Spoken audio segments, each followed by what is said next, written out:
Përsa i përket tregu të punës,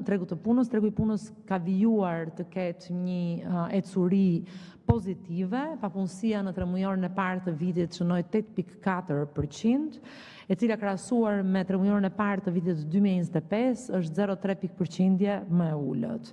Paga minimale ka vijuar të qëndroj 50.000 lekë që nga tremujori i parë i këtij vitit, ndërkohë që siç paraqita më parë, paga mesatare është në nivelin 90.000 lekë. Një tregues i rëndësishëm i ekonomisë, për cilin ne jemi duke punuar intensivisht me qëllim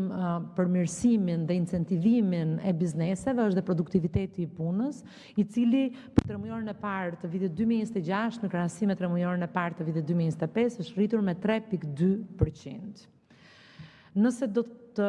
kthehemi tek performanca e tregtisë së jashtme, siç kemi bërë me dije edhe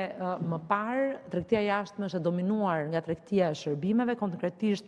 78.6% e strukturës së tregtisë jashtme përbëhet nga shërbimet dhe 21.4% përbëhet nga mallrat. Eksportet e shërbimeve u rritën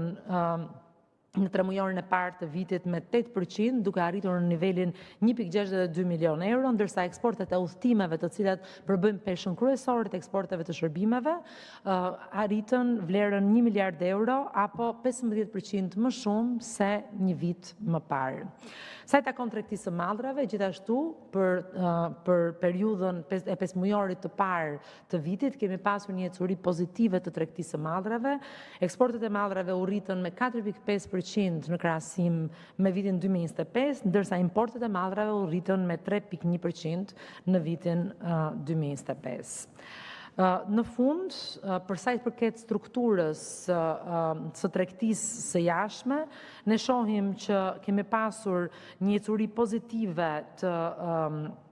të eksporteve të mallrave, të ushqim, pije, duan, siç thash dhe më parë, që janë aktivitetet të cilat janë të lidhura me sektorin bujqësor. Kemi pasur një ecuri pozitive të